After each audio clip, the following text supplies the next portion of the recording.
সবাইকে শুভেচ্ছা জানাচ্ছি এই রমজানের মধ্যে এখানে এই স্মরণ সভায় আসার জন্য। আর আমি স্মৃতিচারণ করবো, তার আগে ধন্যবাদ জানাচ্ছি প্রবন্ধকারকে এবং আমাদের দুজন শ্রদ্ধেয় আলোচক এবং আজকের অনুষ্ঠানের সভাপতি। স্মৃতিচারণ আমাদের একটা কোর্সের দুইটা অংশ ছিল। তো ওইটার স্ক্রিপ্ট রাইটিং পড়াতো অঞ্জন স্যার আর ডিরেকশন পড়াতো রেজভি স্যার। 50 নম্বর 50 নম্বর।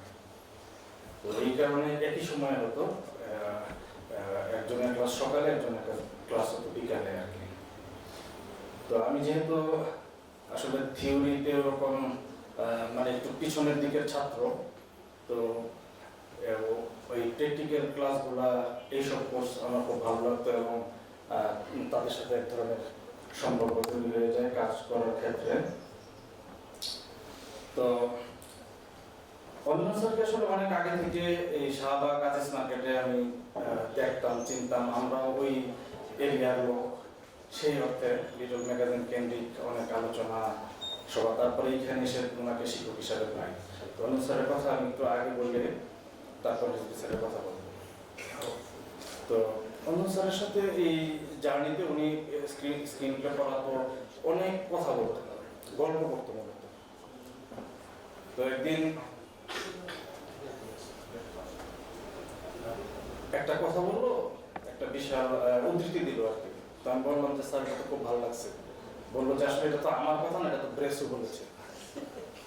হ্যাঁ, তো আসলে জাহিদুল রঞ্জনের জীবনটা ছিল অনেকটা ব্রেসময় বলা চলে।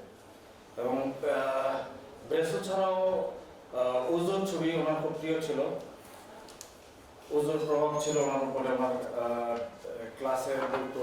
তারপরে জোর করে অনেক সময় সিনেমা দেখাতো আমাদের, যে এই সিনেমা দেখতেই হবে।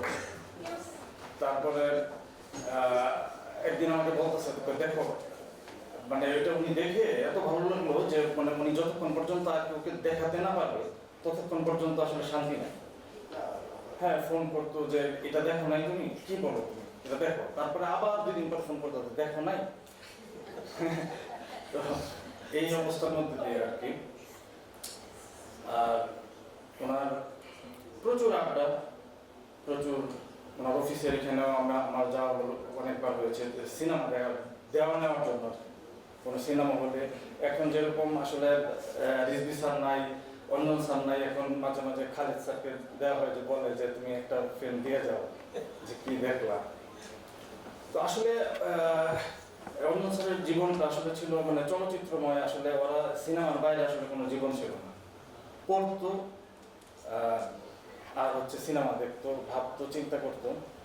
তবে অনেকটা মানে আদর্শ ছিল আসলে প্রবল ওনার লেখালেখির ক্ষেত্রে। এই কারণে যে একটা ভালো গল্প লেখার পরে গল্প নয়, সিনেমা এত কম, আমার মনে হয় এই ক্ষেত্রে আদর্শ একটা বড় ব্যাপার। কারণ আমি ওনাকে একটা লেখার জন্য বলছিলাম, তো উনি আমাকে বলবো যে হয়ে গেছে, প্রায় হয়ে যাবে, বাইরে ফেলছে, তুমি চলে আসো। এইভাবে মোটামুটি আমি অনেকদিন গেলাম। পরে ভাবনি শুধু আলোচনা হইলো, লেখা হইল না। তো এটা থেকে আমার মনে হচ্ছে আর কি যে অনেক স্ক্রিপ্টের, শুধু সে 2টা সিনেমা 3টা সিনেমা ওই স্টুডেন্ট ফিল্ম সহ, কিন্তু ওনার কাছে আমার মনে হয় যে প্রায় 100 সিনেমার ভাবনা ছিল, যেটা মাথায় নিয়ে ঘুরতো, বানানো হয় না। তারপরে আসি রিজভি স্যারের কথা। রিজভি স্যারের সাথে আসলে আমার মানে এরকম সম্পর্ক ছিল, এমন কোনো দিন নাই যে রিজভি স্যার আসলে আমাকে ফোন করতো না বা সিনেমা দেখা হইতো না। আমি আসলে রিজভি স্যারের ক্লাসে, আমি তো পিছনের দিকে বসে থাকি, বসে ঝিমাই এরকম আর কি। তো রিজভি স্যারের ক্লাস আমার মনে আছে যে প্রথম শুরু হলো কলা ভবনের, আমাদের খুবই একটা স্যাঁতস্যাঁতে 1101 বা 1001 এরকম একটা রুমে। তো শীতের দিন আমরা এই যে কলা ভবনের দীর্ঘ বারান্দায় আমরা বসে তখন কি করতাম, মানে ওই শীতের কারণে শীত তাড়াইবার জন্য এক ধরনের গদার ব্রেস ওইগুলো নিয়ে আমরা আলোচনা করতাম জোরে জোরে, যাতে শীত তাড়ানো যায়। তো এই সময় দেখলাম যে একজন মানে ক্ষিপ্র বেগে আসতেছে এবং স্যুট টুট পরা এসে ক্লাসে ঢুকলো। তারপরে আমরা একটা ভেড়ার পালের মতো, হ্যাঁ, ওনার পিছনে পিছনে ঢুকলাম। প্রথম ক্লাসেই ওনাকে দেখে দেখলাম যে একটা অন্যরকম খেপাটে পাগলাটে লোক, হ্যাঁ, উত্তেজিত হয়ে যাচ্ছে কিন্তু মানুষকে বোঝানোর জন্য। মানে আমার মনে হয় যে আসলে আমি বা আমাদের ছাত্র, মানে ওনার যারা ছাত্র আমরা ছিলাম, আমরা যদি আসলে কোনোদিন ভালো সিনেমা বানাইতে পারি, সেই ক্ষেত্রে ধরেন রিজভী স্যারের সাথে দেখা না হলে হতো না। ঢাকা বিশ্ববিদ্যালয়ে ভর্তি হয়ে এই জিনিসটা আমরা মানে সার্টিফিকেট আমরা না পেলে আসলে হতো না।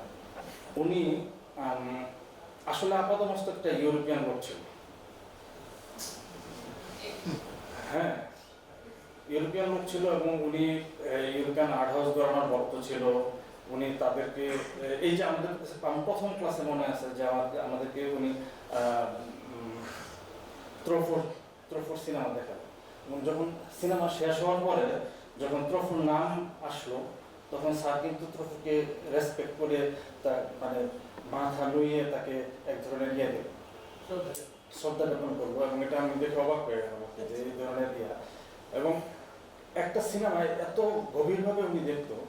আমার এক বন্ধু আছে যাদের সাথে স্টুডেন্ট ফিল্ম বানিয়েছে, সে এডিট করছে, সব কিছু করছে, ওই ওর হ্যাঁ মধ্যে যে একজন ওই সিনেমা টিনের ঘরের একটা ফুটা ছিল, ওটা দিয়ে যায় একজন চোখ দিয়ে দেখতেছে, ওইটা যাবে দেখেন ভাই, আমি এটা 20-25 বার দেখলাম, আমি দেখি না। স্যার একবার দেখে বলছে যে তুমি এটা কি করলা, ওই টিনের ফুটা দিয়ে একজন চেয়ে আছে।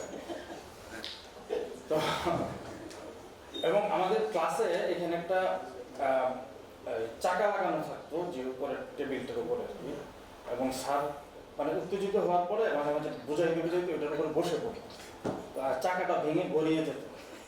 তো এটা 2 বার ভাঙার পরে মনে হয় আমাদের এই ভুইয়া স্যার বলছে যে চাকা লাগাবে না, পরে পরে ঠরে যেতে পারে স্যার। এবং স্যার ক্ষিপ্ত হয়ে যেত যখন আমরা আসলে ঠিকঠাক মতো কাজ করতাম না, বানাইতাম না, যে তুমি এটা কি করবা, কি লেখলা, কি ইয়ে করবা। এবং স্যারের মানে আধুনিক সিনেমা সম্পর্কে ওনার যে ধারণা, যে কোনো স্যার মৃত্যুর 3 দিন আগে আমাকে আমি ওনাকে ভিম ভেন্ডার্সের সিনেমাটা দিলাম, ভিম ভেন্ডার্সের শেষ সিনেমা, নাম কি ভিম ভেন্ডার্সের শেষ সিনেমাটা, পারফেক্ট ডেজ। তো ওটা দেখে আমাকে ফোন দিল, জাস্ট স্যার মারা যাওয়ার 2 দিন আগে ফোন দিয়ে বলবো যে দেখো আসলে এদের কাছে আমাদের কত ঋণ। বলবো যে ওদের সারাটা জীবন যদি ওরা না থাকতো, ফিল্ম না থাকতো, মিউজিক না থাকতো, পেন্টিংস না থাকতো, তাহলে কি হইতো। মানে আমার তো সারাটা জীবন মানে ওদের সাথে কাটাইছে, সিনেমা দেখে যে যাপন, যে আনন্দ। এবং উনি স্মৃতিচারণ করছিল যে রোমান পোলানস্কি যখন বলছিল যে একদিন ওদের একটা ওয়ার্কশপ নিতে আসছিল যে লস ফিল্ম স্কুলে, ওদের ভাষায় বলা হয় রুজ। তো ওইখানে বলছিল যে এই 8.5 আর সিটিজেন কেনের পরে ছবি বানানো দৃষ্টতা। তো পরে বাইরে এক আলোচনায় উনি বলছিল কি স্যার যে দৃষ্টতা তো আপনি বানাবেন সিনেমা। তো পোলানস্কি বলছিল যে তাই বলে কি দৃষ্টতা দেখাবো না। তো রিজভী স্যার আসলে আমাদেরকে দৃষ্টতা দেখাইতে উৎসাহিত করতো। উনি কিন্তু আমাদেরকে বলতো না যে তুমি এটা, উনি কোনোদিনই চিন্তা করতো না যে এই স্টুডেন্ট ফিল্ম দেখা মানে বা আমি পারি নাই বা স্যার আমার এই সমস্যা ছিল, টাকা নাই, মানে এগুলো আসলে উনি বিশ্বাস করতেন। উনি চিন্তা করতেন একটা গ্লোবাল আর্ট, যে তুমি কি তোমাকে বানাতে হবে তার মতোই সিনেমা, হ্যাঁ, কি পারি নাই, এগুলো আমার কাছে আসলে ইয়ে ছিল না। এই কারণে আমাদেরকে উৎসাহ দিত আর কি। তো আমি তো ব্যক্তিগত স্মৃতিচারণ মানে আমি তো অনেক পিছনের দিকে বসে থাকতাম। তো তারপরে যখন আমি স্টুডেন্ট ফিল্ম বানানোর পরে তখন আমাদের আসলে ডিপার্টমেন্টে ছিল গ্যারেজ, অনেকে হাসাহাসি করতো আমাদেরকে নিয়ে, গ্যারেজ ডিপার্টমেন্ট। তো আমরা এখন করে হাসাহাসি। তো একদিন আমি ফোন পাইলাম আর কি, স্যারের ফোন নাম্বার আমার ছিল না। তো ফোন পাওয়ার পরে বলবো যে আমি হায়দার রিজভী। এসএমপি স্যার তো পরে বলতো তুমি কোথায় থাকো, আমি বললাম যে আমি তো এই দিকে আসি, হলে থাকি, বিজয় একাত্তর হলে, তুমি কি আসতে পারবা এখানে ডিপার্টমেন্টে? আমি আসি, তুমি আসো। তো আমার এটা হচ্ছে হেয়ার প্রিন্টার অ্যাডাপ্টেশন আর কি। তো স্যারও অ্যাডাপ্টেশন পছন্দ করতো, বললো তুমি প্রিন্টারকে অ্যাডাপ্টেশন করছো। তো আসার পরে আমাকে বলবো যে তুমি আর কি করো, কারণ বেশিরভাগ ছেলেমেয়েরা অনেকে জীবিকার কারণে টেলিভিশনে চাকরি করে, অনেক কিছু করে। তো আমি বললাম যে আমি তো কিছু করি না স্যার, আমি তো এই সিনেমাই করতে চাই, সিনেমা বানাইতে চাই।